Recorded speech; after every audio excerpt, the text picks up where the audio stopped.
Mabuhay mo pay for today's video guys, naatay stainless bee mo na itong mga collection na stainless bee or cute farming na.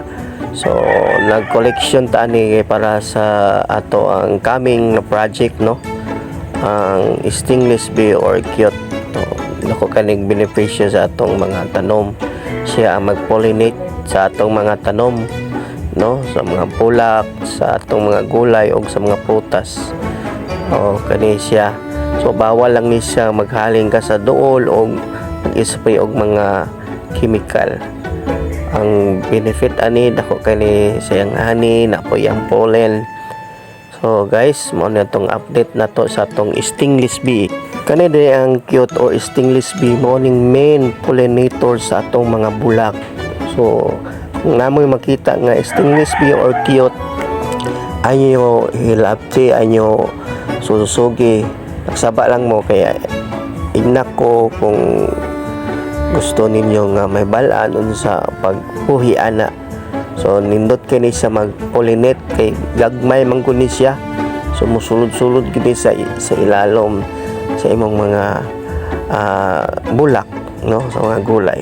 Kani day sang cute karon kaning stainless bee, nahinay ning sila ka wala kay kayon na educate ang atong community. So importante gid nato ni sa atong environment. So atong i-take care ni siya kay mao ang kinahanglan ginato ni siya. Sa ubang lugar nagbuhi gid sila mga bees para silang mga tanom mag-pollinate mong daghag abot ang ilang tanom. Kung naamo ani mag-growth siya og 60 to 70% ang imong gulay, ang imong mga lubi, anan imong mga prutas o mga tanom kay siya the best pollinator ni siya ang stainless bee. I hope guys na nakahatag kanyo og dugang information, no, sa atong stainless bee or cute. Makita niyo ang sulod guys, no, o kana iyang pollen, honey, dayon brood, no. So mao na ang stainless bee. Thank you, bye bye.